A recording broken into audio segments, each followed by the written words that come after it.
Last बात जो एक लेज़र से प्रोड्यूस की हुई लाइट होती है, उसके जो कुछ अहम फीचर्स हैं वो ये है कि उसमें ब्राइटनेस ज़्यादा होती है। ब्राइटनेस का मतलब है कि ज़्यादा पावर वो प्रोड्यूस कर रहा होता है।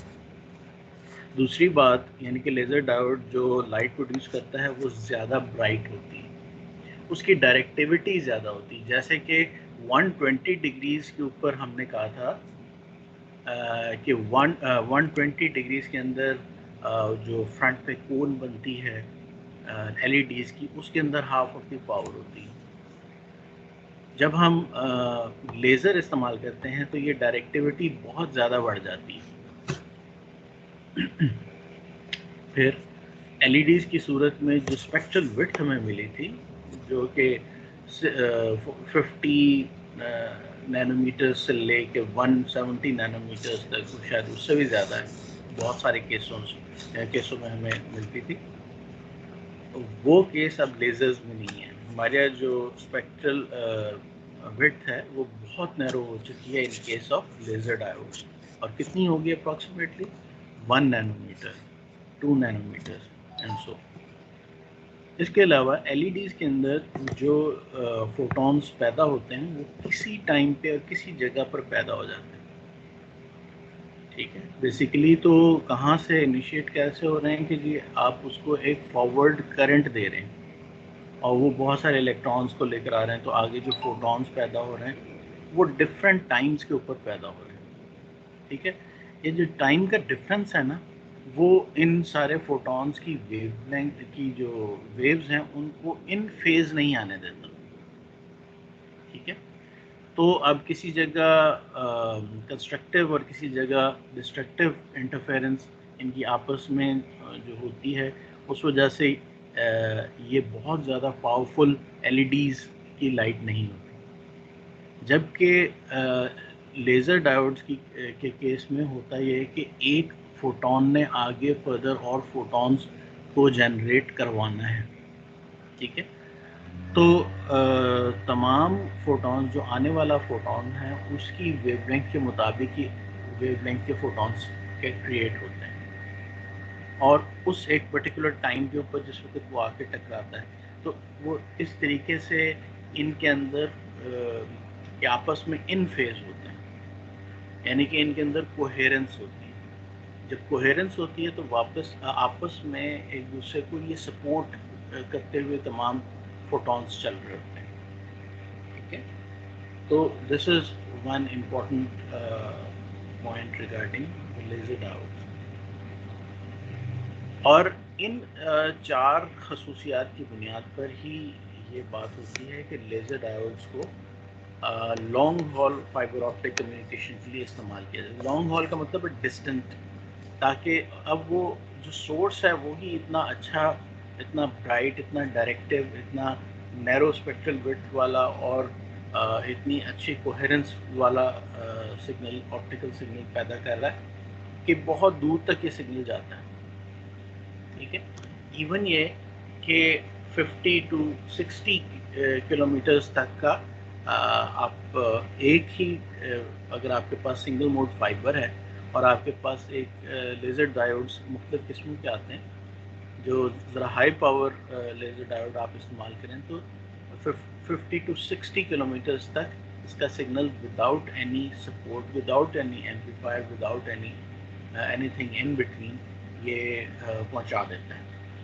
ठीक है, as compare to the LEDs जो कि इतनी दूर नहीं लेके जा सकते, ऑल्दो कि वो हायर डाटा रेट्स को केटर कर लेते हैं। एलईडीज की बात कर रहा हूँ कि वो हायर डाटा रेट्स को केटर कर लेते हैं, लेकिन डिस्टेंस पर ले जाना, बहुत ज़्यादा डिस्टेंस पर ले जाना उनके बस की बात नहीं होती, एलईडीज़ के बस की बात नहीं होती। ठीक है, क्योंकि वो जो पावर जनरेट होती है, एक तो वो इतनी हाई नहीं होती, दूसरी बात ये कि बीच में जो मल्टी मोड फाइबर होता है वो एक सर्टेन डायरेक्शन, एक सर्टेन डिस्टेंस तक ही उसको सपोर्ट कर पाता है।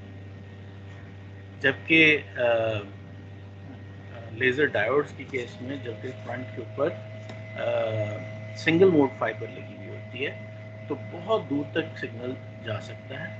और ये जो सोर्स है ये बहुत हाई पावर और बहुत अच्छे किस्म की bright, directive, narrow spectral width और कोहेरेंट ऑप्टिकल सिग्नल पैदा करते हैं लेजर डायोड।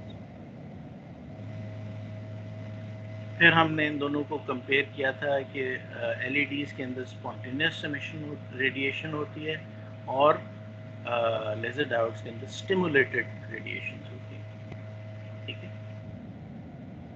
इन तीनों को हमने कंपेयर करके देखा था कि किस तरीके से तीन प्रोसेसेस हैं जो आपस में मिलते जुलते हैं। एक एब्जॉर्प्शन का प्रोसेस है कि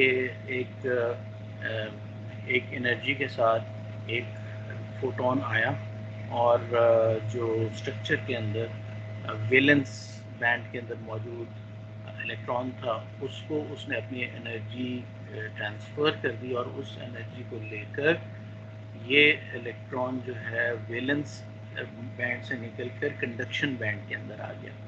ये बिफोर और आफ्टर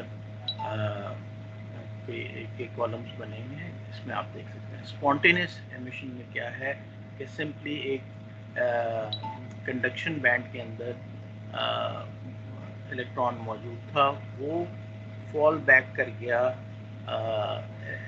एक वैलेंस बैंड के अंदर, और ये जो इन दोनों की बैंड्स का जो एनर्जी का डिफरेंस था उस एनर्जी के मुताबिक एक फोटोन जनरेट हुआ।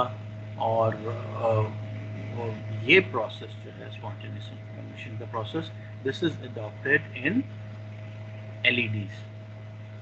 जबकि स्टिमुलेटेड एमिशन का जो प्रोसेस है जो कि लेज़र डायोड्स के अंदर इस्तेमाल होता है, उसमें एक ऑलरेडी एक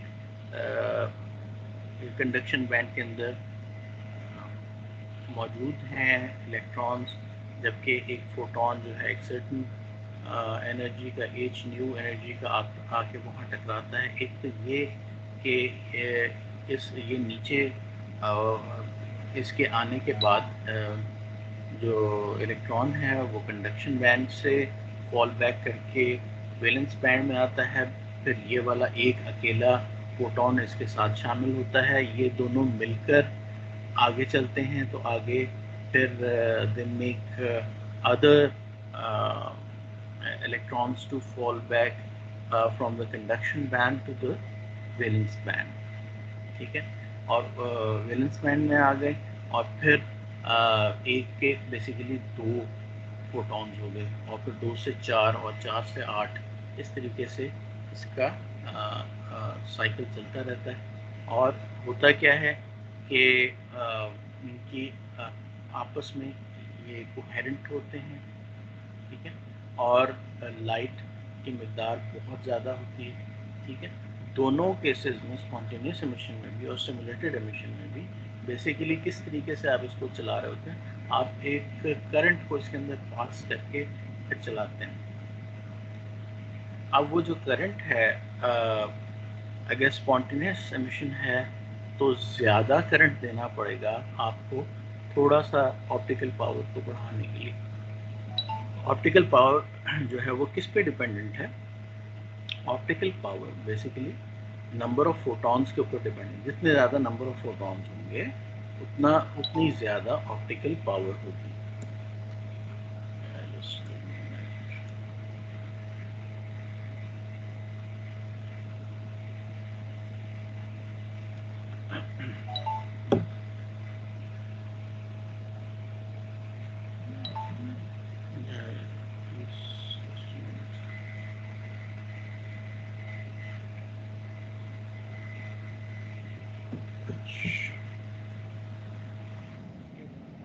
हमने ये देखा था कि एक एलईडी की सूरत में जो जिसमें के स्पॉन्टेनियस एमिशन होती है उसमें जो स्पेक्ट्रल विड्थ हमें मिलती है that ranges between 60 nanometers to 170 nanometers, जबकि क्योंकि only a few photons are generated in the direct desired direction, so a reduced output power is achieved। अच्छा, फिर उसके बाद वो जो वेव फ्रंट होता है उसका ब्रॉडर होता है. फिर photon radiation can occur at any time, so the phase correlation between photons is not present, which results in incoherent light in case of LEDs. Stimulated emission के अंदर क्या होता है कि आपके पास जो लेज़र डायोड के अंदर स्पेक्ट्रल विड्थ जो आपको मिल रही होती है, that is 1 nanometer for both 1300 nanometers और 1550 nanometers. ठीक है. अब इसमें एक और बात ये हमें बताई थी कि फोटॉन्स जो हैं वो एक ही डायरेक्शन के अंदर प्रोपेगेट कर रहे हैं. इस वजह से जो रिजल्टिंग बीम ऑफ लाइट है वो बहुत ज़्यादा डायरेक्टिव होती है. थर्डली कि आप थोड़ा सा आप करंट गुजारते हैं, फॉरवर्ड करंट, ठीक है, फॉर एग्जांपल 10 मिली एम्पेयर्स, तो आपका डिज़ायर्ड पावर जो है 1 मिली वॉट की, जिसको हम 0 dBm कहते हैं, वो आप लेज़र डायोड में अचीव कर लेते हैं. जबकि LED के केस में इसी 1 मिली वॉट पावर यानी कि 0 dBm को अचीव करने के लिए 150 मिली एम्पेयर्स की ज़रूरत होती है. और फोटॉन्स की जनरेशन सिंक्रोनाइज्ड है, इसलिए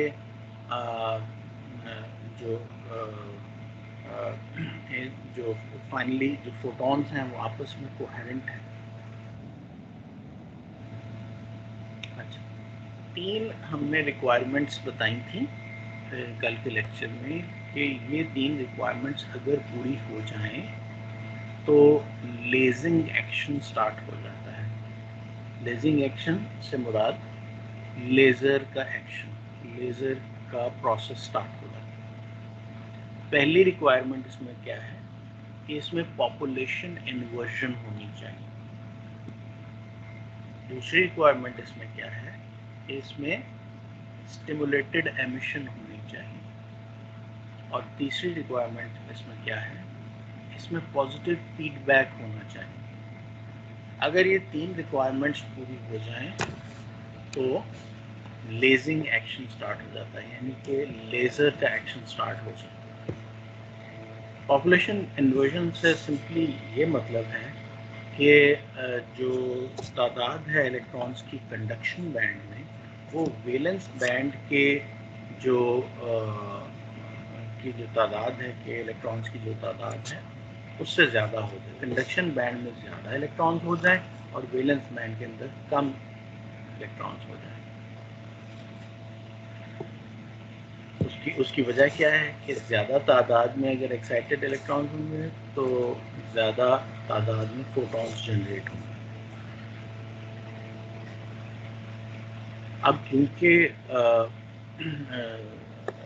एक इसमें और इशू यह आता है कि जब लेज़र को प्रोड्यूस किया जा रहा होता है जिस एरिया के अंदर या जिस जगह के ऊपर ये लेज़र प्रोड्यूस हो रही है, उसके अंदर जो मूवमेंट है फोटॉन की, वो जो थोड़ा सा एरिया जहाँ पर प्रोडक्शन एक्चुअली हो रही है, वो एक्टिव रीजन जहाँ पर से लेज़र प्रोड्यूस हो रहा है, वहाँ पर जब इलेक्ट्रॉन मूव करता है तो इस मूवमेंट एरिया के अंदर, इस मूवमेंट के दौरान वो कुछ फोटॉन्स वहीं पर ही मूवमेंट में ही एब्जॉर्ब हो जाते हैं in the physical structure of the laser diode.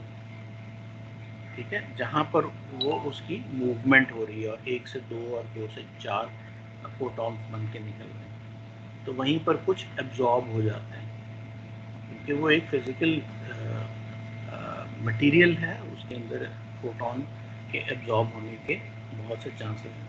Although के सब एब्जॉर्ब नहीं होते, लेकिन कुछ उसमें एब्जॉर्ब हो जाते हैं. और कुछ अब क्योंकि अब हम ये चाहते हैं कि दोनों एंड्स के ऊपर जब एक तरफ से ये बढ़ के निकलते चले जा रहे हैं फोटॉन्स, तो ये ज़ाया ना हो जाए, तो दूसरे एक एंड के ऊपर हम एक मिरर लगा देते हैं.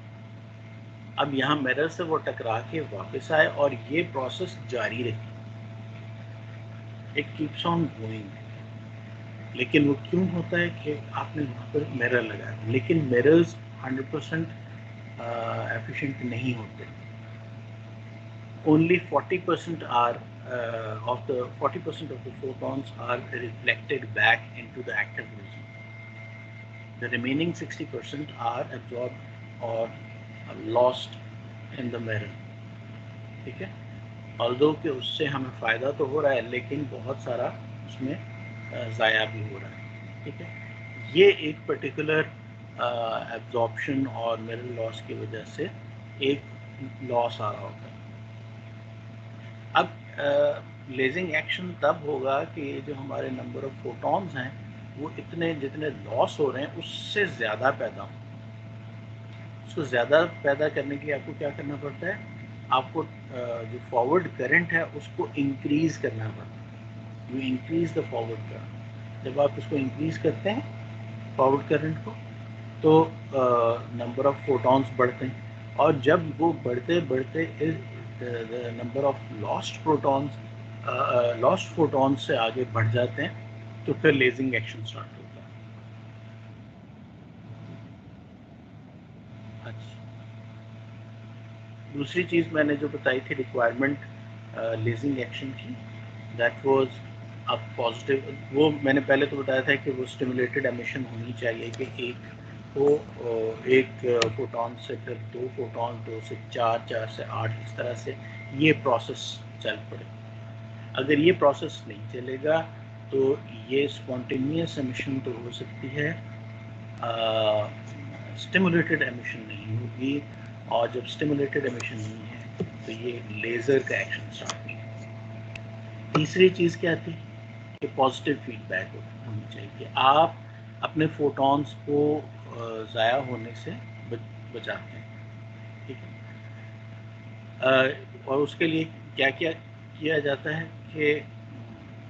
कि output of the stimulated photon is added to the input, ठीक है, और द एक्सटर्नल फोटोन। तो ये आपस में मिलके फर्दर और फर्दर और फर्दर और बनाते रहते हैं। और उसके वो कैसे हम कर पाते हैं कि हम मिरर्स 2 एंड के ऊपर लगाते हैं। ये जो 2 मिरर्स लगाते हैं वो बेसिकली पॉजिटिव फीडबैक के लिए लगाते हैं। वो एक डायरेक्शन, एक एंड के ऊपर नहीं, दोनों एंड्स के ऊपर लगाते हैं, and that gives us a positive feedback. यहाँ पर इस डायग्राम में आपने देखा था कि पॉजिटिव फीडबैक राइट साइड की डायग्राम में नज़र आ रहा है कि दोनों एंड्स के ऊपर मिरर्स हैं।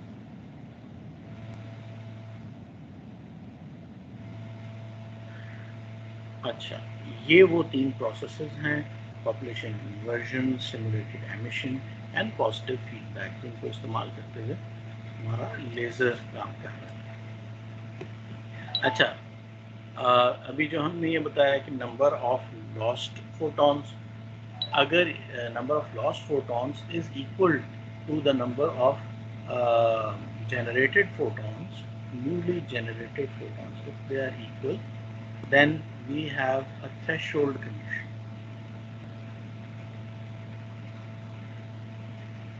और अगर number of photons जो हैं जो generate हो रहे हैं, newly generated photons, it is less than the number of lost photons, then it is an LED action.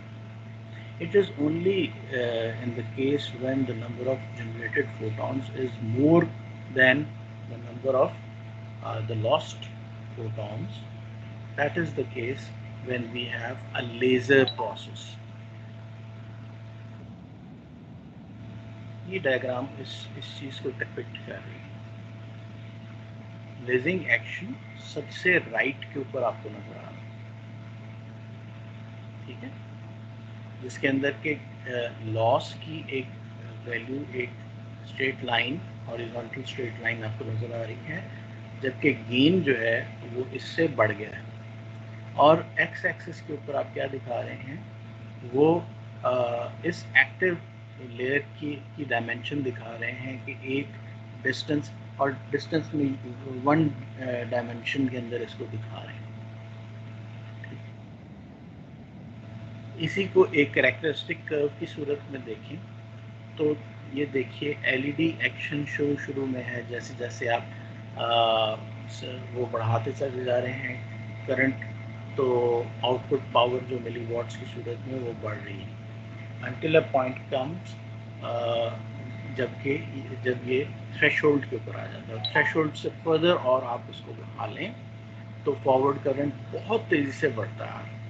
जब ये वो केस, जब ये फॉरवर्ड करंट जब थोड़ा सा आगे बढ़ाते हैं तो आउटपुट पावर बहुत तेज़ी से बढ़ती है। Sorry for that. Output power जिस पोर्शन के अंदर बहुत तेज़ी से बढ़ती है थोड़ा सा करंट बढ़ाने की वजह से, तो that depicts the laser action और the lazing action.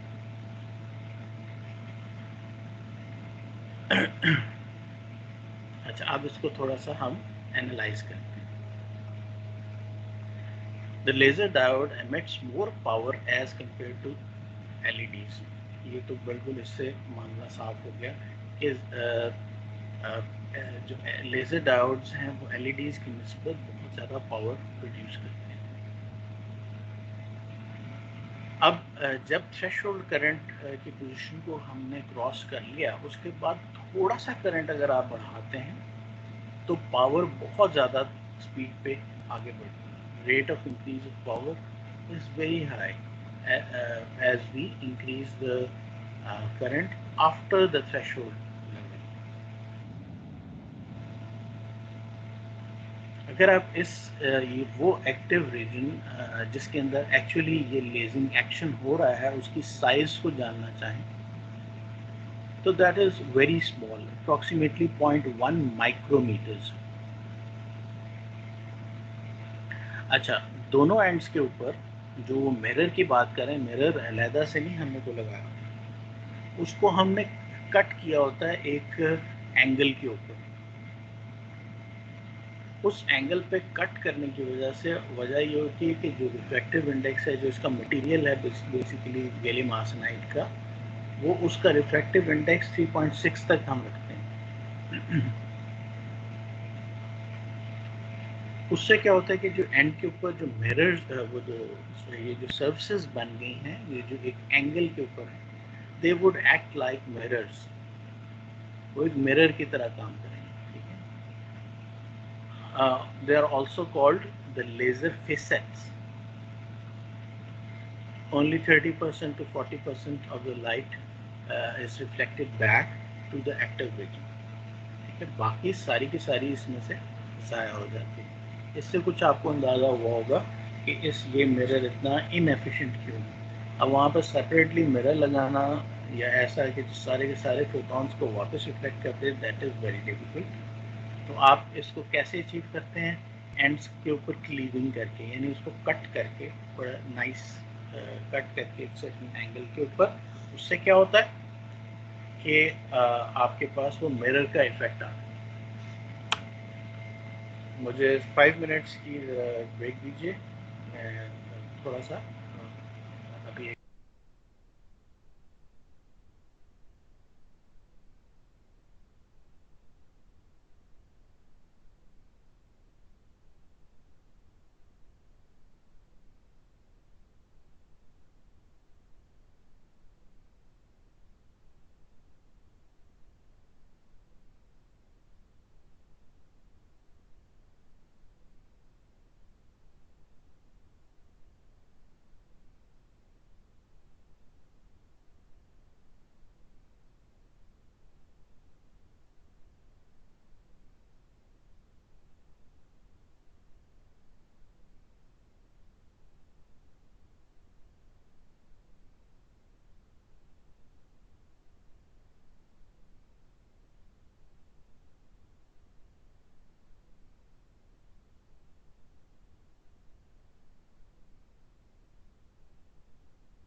Sorry for that.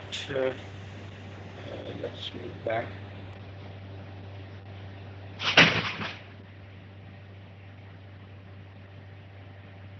Can you see the presentation right now? अपना माइक जरा ऑन करके बताइए कि आपको प्रेजेंटेशन नजर आ रही है? Yes sir. ओके, अच्छा, इसमें जो दो एंड्स मैंने बता दिए उनकी ये बता दिए कि वो मिरर्स को कैसे हम क्रिएट करते हैं। इनको हम लेज़र फेसेट्स भी कहते हैं और 30% लाइट जो होती है वो रिफ्लेक्ट बैक करती है एक्टिव रीजन के।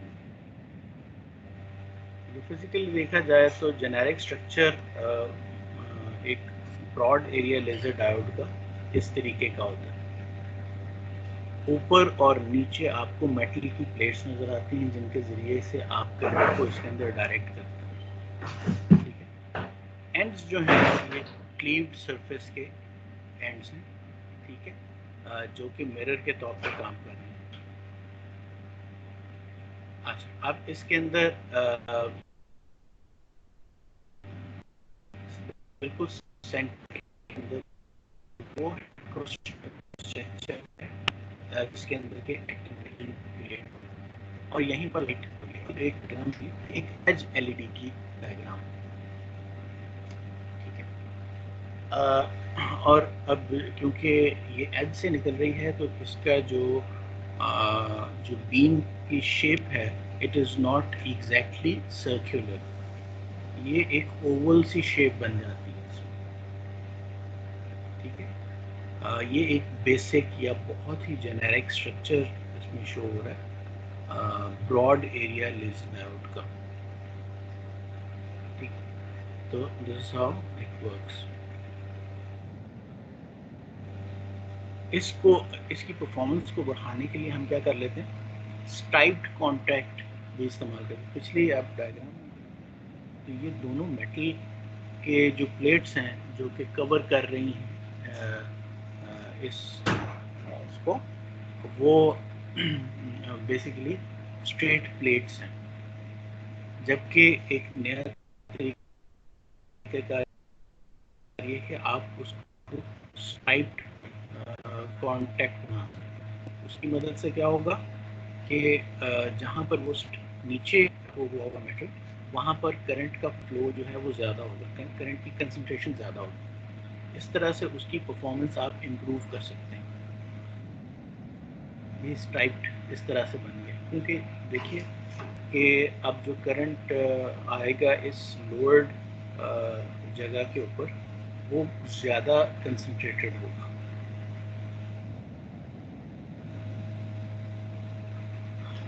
अच्छा, इंडेक्स गाइडेड और लेज़र डायोड की एक ये डायग्राम है, जेनेरिक डायग्राम है, जिसको हम रिज वेवगाइड लेज़र डायोड भी कहते हैं।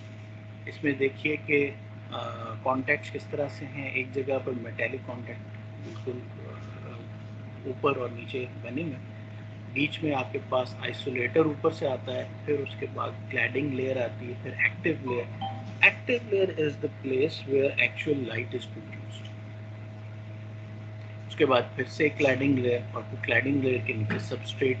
ये बेसिकली आप एक बिल्डअप करते हैं एज एन इंटीग्रेटेड सर्किट, क्योंकि आप इस तरीके से इसको जब फैब्रिकेट किया जाता है तो सबसे पहले मेटालिक कॉन्टैक्ट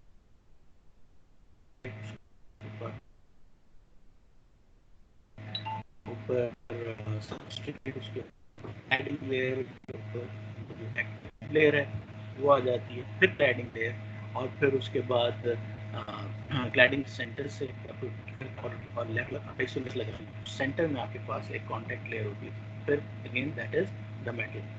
तो ऊपर की कॉन्टैक्ट लेयर और नीचे की मेटालिक कॉन्टैक्ट के दरमियान में ये एक करंट को आप बढ़ावा देते हैं, ठीक है, जिसकी वजह से एक्टिव लेयर के अंदर बेसिकली लाइट प्रोड्यूस होती है। इसकी कुछ टाइप्स अगर देखें लेज़र डायोड की तो क्वांटम वेल लेज़र डायोड है, फैब्री पैरो लेज़र डायोड है, डिस्ट्रीब्यूटेड फीडबैक लेज़र डायोड है, फिर vertical cavity surface emitting laser diode है, फिर सुपर ल्यूमिनेसेंट डायोड्स होते हैं। ठीक करके ज़रा स्टडी करते हैं, देखते हैं कि इससे क्या मुराद है। जो क्वांटम वेल लेज़र डायोड है, इसके अंदर क्या होता है कि active region is very thin, 4 to 20 nanometres का बहुत थोड़ा सा छोटा सा एक्टिव रीजन। उसकी वजह से जो पोटेंशियल डिफरेंस जो दोनों एंड्स के ऊपर चाहिए उसके अंदर लेजिंग एक्शन को स्टार्ट करने के लिए, ताकि उससे जो करंट आगे निकले, वो बहुत थोड़ा है। और उस ज़रा से ही वोल्टेज या पोटेंशियल डिफरेंस की वजह से जो करंट, जो इलेक्ट्रॉन्स आ जाते हैं, वो इलेक्ट्रॉन होल कॉम्बिनेशंस को बहुत इजीली सपोर्ट कर लेते हैं, और बहुत थोड़ा सा फॉरवर्ड करंट इसके लिए चाहिए। और इन तमाम वजूहात को अगर आप ब्रॉडली देखें तो करंट टू लाइट कन्वर्जन जो है वो बहुत ज़्यादा एफिशिएंट है, यानी कि थोड़ा सा करंट आपने बढ़ाया और बहुत ज़्यादा लाइट की पावर की सूरत में आउटपुट आपको मिलेगा।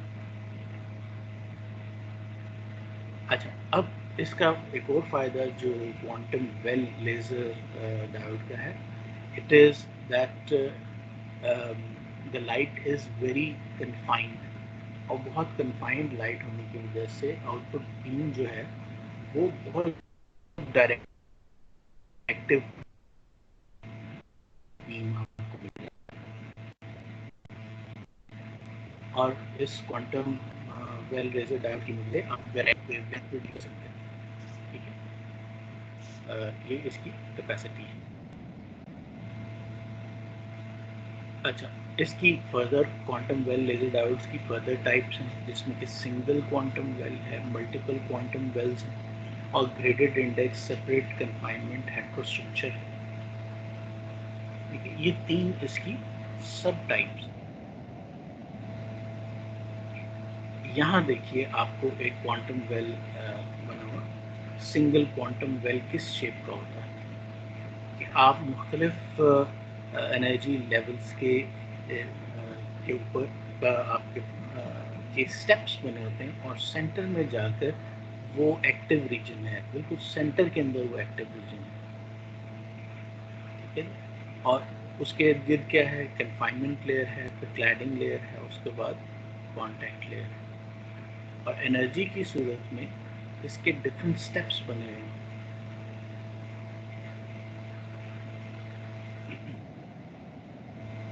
फिर मल्टीपल क्वांटम वेल्स आप बना सकते हैं। ये भी उसी तरह से क्वांटम वेल सेंटर में, यहाँ पर 3 क्वांटम वेल्स आपको नज़र आ रहे हैं। आप राइट साइड पर भी देखें, एनर्जी की सूरत में भी 3 क्वांटम वेल्स हैं, उसके बाद हायर एनर्जी और उससे हायर एनर्जी, उसके स्टेप्स बन जाते हैं।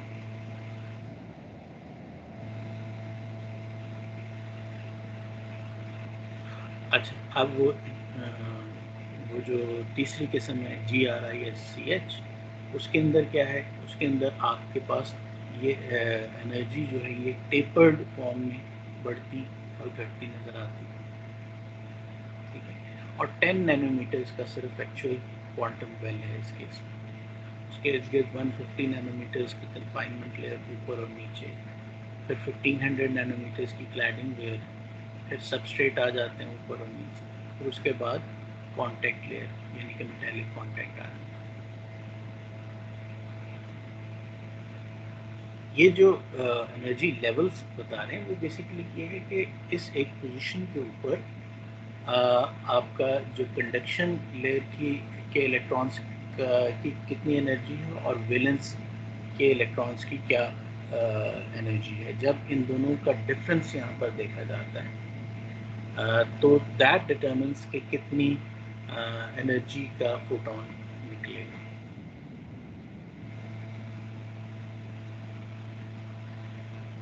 Quantum well laser diode strained quantum well active medium. अच्छा, अब इसमें नई टेक्नोलॉजीज़ की मदद से आप क्वांटम वेल की विड्थ को बढ़ा या घटा सकते हैं, ठीक है। और इसके अलावा आप पोटेंशियल बैरियर की हाइट जो है उसको कम या ज़्यादा कर सकते हैं। उससे क्या हो जाता है, it reduces the threshold current even more and increasing the laser efficiency. Threshold current को आप बहुत कम भी कर सकते हैं ताकि फौरन ही लेजरिंग एक्शन स्टार्ट हो।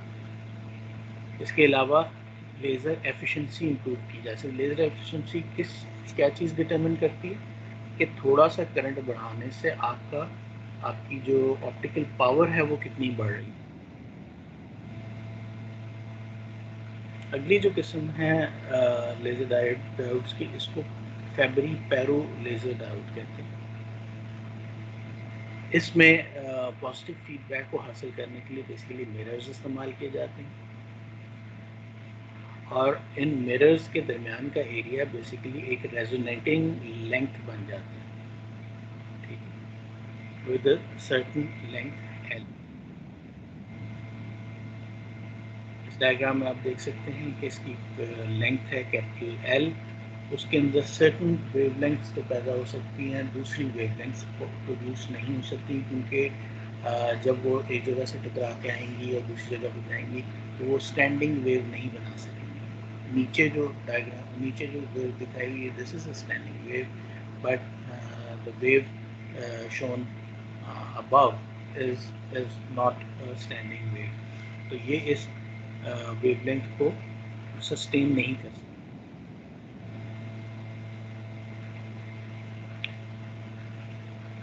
अच्छा, अब वो the difference between the waves is their wavelength. मुख्तलिफ वेव्स के दरमियान जो डिफरेंस है वो उनकी वेवलेंथ का ही डिफरेंस, ठीक है। The resonator can support only one wavelength between the cases in the figure, ठीक है।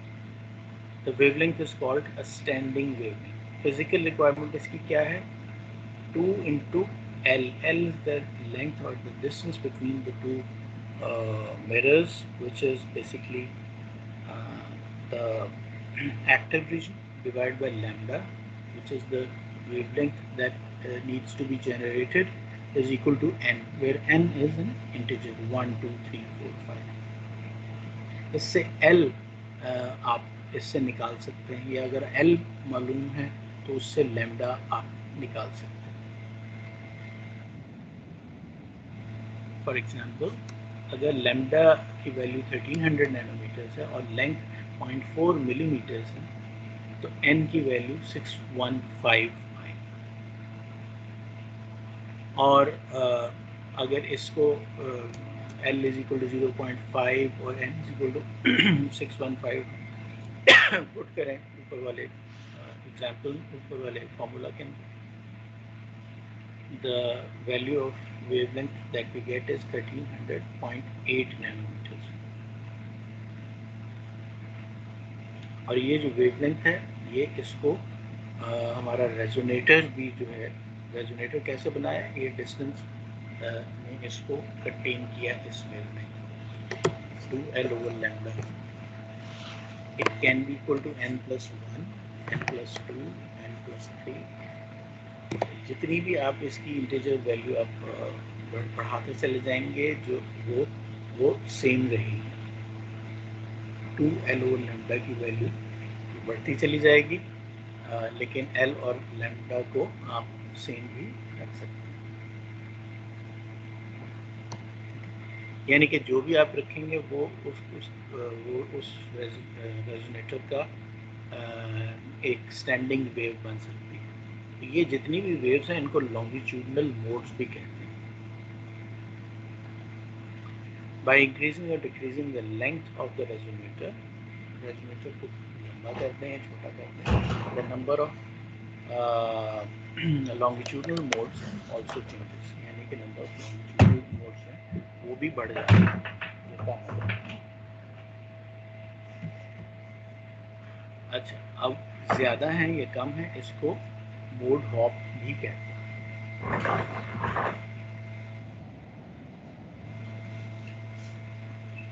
अब जैसे आप n की वैल्यू इंटीजर्स बढ़ते चले जा रहे हैं, n+1, n+2 सो ऑन, तो a resonator can support infinite number of nodes, but the active region can provide gain for only a number of wavelengths. Thus, only some resonant wavelengths that fall within the gain curve might be radiated. Spacing between two adjacent longitudinal modes क्या होगी? Lambda n minus lambda n plus 1, that would be 2l over n square. इसको हम lambda square over 2l भी कह सकते हैं. अगर हमारे पास l लेंथ की वैल्यू 0.4 mm है और lambda 1300 नैनोमीटर्स है, then lambda n minus lambda n plus 1 would be 2.4.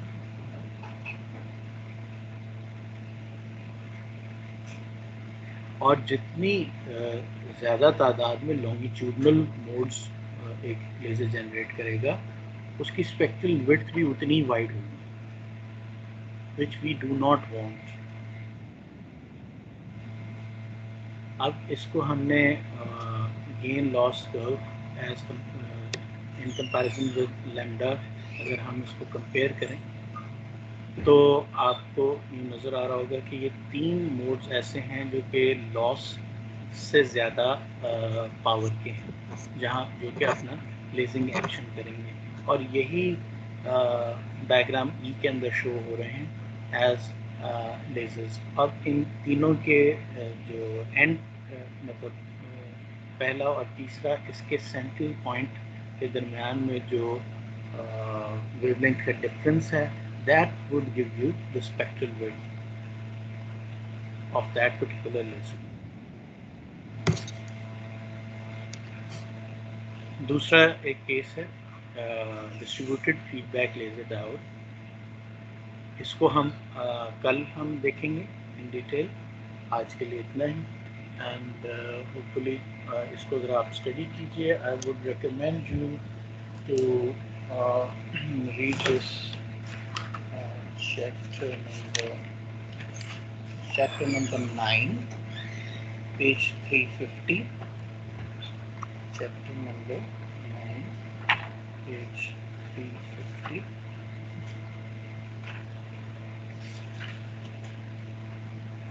Laser diodes का, इसको यहाँ से लेकर आप बेसिकली ये इसी में से ही ये प्रेजेंटेशन बनी हुई है.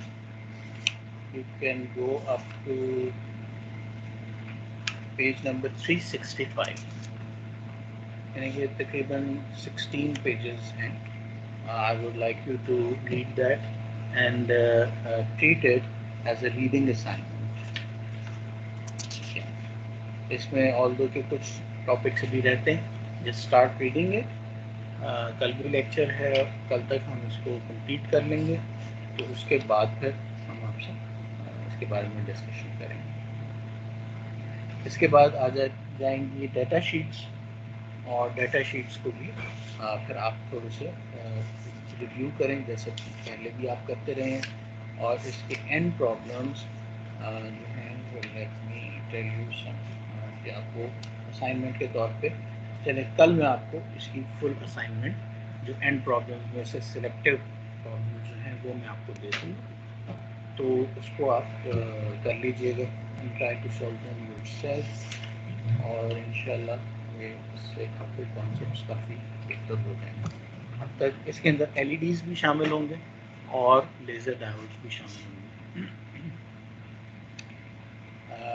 We can make it one assignment or even 2 assignments के LEDs के को हम सेपरेट कर लें और लेज़र डायोड्स को सेपरेट कर लें. ठीक है, तो लेट्स सी, कल मैं फिर आपको इसकी असाइनमेंट बता दूँगा. ठीक है जी, थैंक यू वेरी मच. जी जी, क्वेश्चन. आपने बुक का कहा था, हमें अभी तक बुक नहीं मिली. अच्छा, ओके ओके. जावेद आप हैं इस वक्त क्लास में? यस सर, इधर ही हूँ.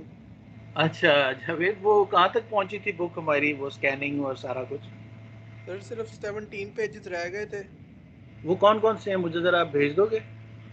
जी सर, अभी भेज देता हूँ। अच्छा, वो मुझे भेज दो, मैं आज ही स्कैन करके ना मैं आपको भेज देता हूँ।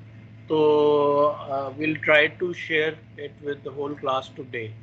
ठीक है। यस सर, आप जैसे ही मुझे पिक्स भेज देंगे मैं 20 मिनट्स के अंदर बुक शेयर कर दूंगा। बिल्कुल ठीक है, बहुत अच्छी बात है। आप मुझे नंबर्स भेज दें या ये बता दें कौन से, क्योंकि वो नंबर्स कुछ फ़र्क हैं आपकी बुक के। नहीं सर, तो आप, मैंने वो कैलकुलेट कर लिए पेजेस जो मुझे चाहिए, तो वो अब आपके बुक के मुताबिक ही है नंबर। अच्छा, मेरे बुक के मुताबिक ही है, वो मुझे नंबर्स बता दें, मैं आज ही इसको स्कैन करके भेज देता हूँ। ठीक पीडीएफ है में सर। भेज दूँ? ठीक है सर। पीडीएफ मैं आप बेहतर होगा या पिक्चर? सर पिक्चर भेजते हैं, पिक्चर अच्छा, चलें पिक्चर जैसे भेज आप दें। पहले भेजते ठीक, हैं। ठीक है, मैं दोनों चीज़ें कर सकता हूँ, पर मैं पिक्चर भेज देता। पिक्चर हर एक की अलग-अलग करके भेजनी पड़ेगी, जी अलग-अलग फाइल, है ना? जी, मुझे पिक्चर आप मोबाइल से खैर से व्हाट्सएप बस कर दें। व्हाट्सएप कर दूँ आपको? अच्छा ठीक जी है, चले मैं कर दूँगा आपको। आप मुझे नंबर्स वो उन 17 पेजेस के नंबर्स बता दें कहाँ से कहाँ तक हैं, वो मैं आज आपको भेज दूँगा। ठीक है? ठीक है सर। आप मुझे नंबर बता दें, मैं आज भेज दूँगा। ठीक है जी, ओके ये सर। भी इंशाल्लाह मसला हल हो जाएगा बुक का, जो कुछ बच्चों के पास नहीं थी। ठीक है? चलिए, okay sir. Okay, thank you very much, बहुत शुक्रिया।